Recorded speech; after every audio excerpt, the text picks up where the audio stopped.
Hey everyone, welcome to King's Recaps. In this video we were talking about the film Kingdom of the Planet of the Apes ending, and upcoming hope for next future movie, so let's dive in. The film opens with text recapping the downfall of humanity after the spread of the virus that gave way to the rise of the apes led by Caesar. His funeral is shown, with his whole ape clan placing flowers on his head before his pyre is lit, and the apes honor their fallen leader. Centuries later, apes have formed separate clans across the land. Three young apes, Noah, Suna, and Anaya, go out in search of eagle eggs for a bonding ritual since their clan trains eagles to help with tasks. After Suna and Anaya get their eggs, Noah climbs to the highest nest and manages to grab one before the mother eagle swipes at him and causes him to fall. Noah manages to catch himself on the side of an old building. As the three start making their way down, Noah notices that his blanket is missing from his horse. They see a human outsider, known to the apes as Echoes, running around. The apes chase after the human, but she abandons the blanket and runs down a dark tunnel. The three return to their village, where Noah's father Koro is the chief, and they also live with his mother Dar. Noah talks to Koro about the upcoming ritual for the next day but also warns him about going beyond the valley after catching the human's scent on the blanket. At night, Noah overhears a noise and finds the same human woman from earlier. She hits his chest and breaks the egg that he was keeping in his sack.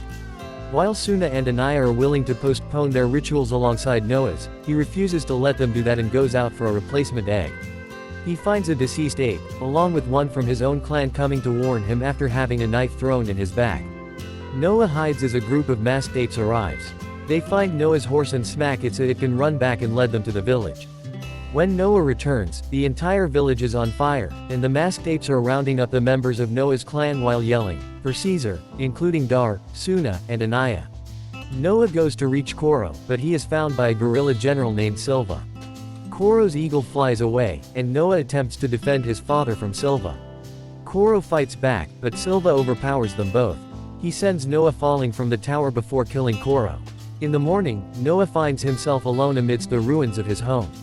He walks until he finds Koro's body and gives him a burial. He then sets forth to try and find his clan. Koro's eagle reappears, but when Noah attempts to bond with it, the eagle claws his arm. He continues to travel and rests when necessary, but Noah ends up falling through a glass ceiling and into a trap.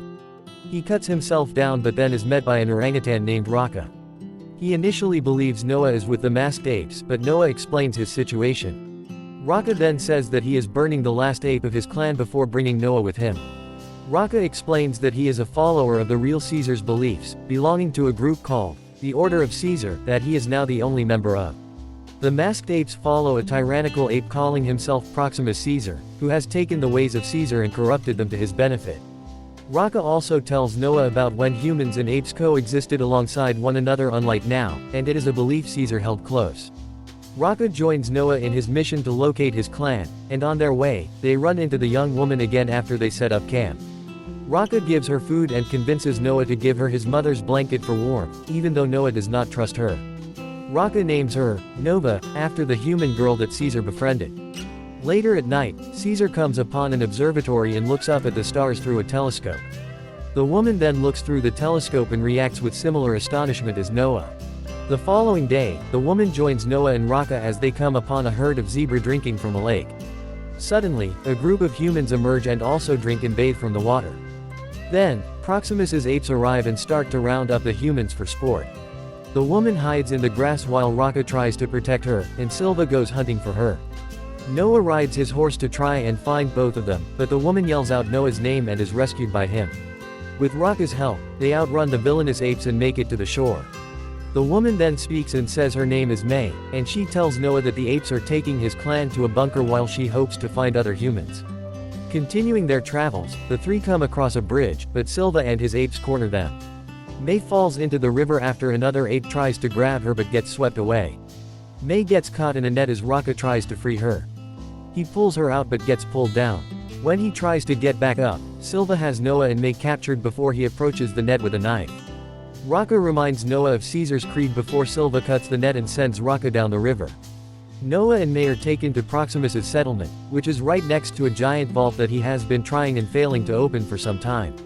Noah reunites with Dar, Suna, and Anaya before being taken with May to meet Proximus. He has been taught by another human, Trevathan, who is willingly subservient to Proximus since he has accepted that humanity's reign over Earth is long gone. Proximus explains that he plans to evolve and conquer once he learns the secrets of the vault, and he thinks Noah may be useful in his endeavors, while also warning him humans cannot be trusted. Outside, he speaks to Dar, who has come to accept her home is gone. Noah seems to have given up hope until he sees the necklace that Rocco left him with, reminding him of Caesar's ways and convincing himself that Proximus's law is wrong. Noah goes to find May and confront her over what it is she really wants. She tells him she is looking for something she says is like a book to help humans communicate again. They team up with Suna and Anaya to destroy what is inside the vault by getting it wet so that it may be useless to Proximus. Trevathan sees them and tells them their attempts will be futile. May tries to convince him to join them, but Trevathan has given up on humanity and is going to tell Proximus, so May chokes him to death and has the apes throw his body in the water. They then plant explosives around the dam and find their way through a secret entry that May knows about. Inside, the apes find picture books showing apes behind bars in zoos, while May finds her book, which is a deciphering key inside the vault's machinery. The heroes start to make their way out of the vault until they are met by Proximus and his apes. One of his lieutenants, Lightning, holds Suna at knife point as Proximus demands that May admit what her plan is. May takes out a gun she found in the vault and shoots Lightning in the chest, killing him. When Proximus asks if there are more guns, May says he cannot have what is inside and proceeds to blow the dam, flooding the bunker. Proximus's apes are killed while the Eagle clan starts climbing their way up.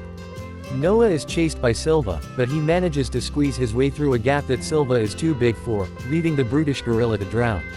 The apes make their way up to the top, but Proximus finds them and begins to attack Noah for ruining his plans. He intends to make him bow before killing him, but Noah begins to chant his father's songs to command the eagles, leading the rest of the clan to join him as the eagles proceed to attack Proximus, clawing and pecking at him until Dar has her eagle deal the final blow as the eagles pull Proximus over the ledge and send him plummeting to his watery grave. Noah leads the apes back to their home, where they begin to rebuild. May finds them to come and bid Noah farewell, but he tells her he has come to agree with one thing that Proximus said, which is that humans will do anything to serve themselves. May admits that she is trying to get humans back to reclaiming their planet, but Noah questions where that will leave the apes. May arrives at a human base and is met by a woman named Karina. May gives her the deciphering key, which Karina brings to her team, and they use it to activate a network of satellites so that they may contact other human survivors. Meanwhile, Noah takes Suna to the observatory so she can look through the telescope up at the stars with him. Yeah, that's the end of the film. As we see at last seen yet, May refuses to give up hope. She ventures towards a distant echo, a flicker of humanity still clinging on. In her hand, hidden from view, a weapon, a stark reminder of the lessons of this harsh world. But even in the darkness, a flicker remains. A low guttural sound pierces the silence. Could it be Raka, the wise orangutan, somehow alive? Perhaps, amidst the ruins, a spark of Caesar's legacy still burns. The future is uncertain. The apes have secured their freedom, but at a terrible price. The fragile balance between species hangs in the air, a question mark echoing across the desolate landscape. Will the scars of war heal? Can a new dawn rise, or will the cycle of violence continue? Only time will tell. So thanks for watching.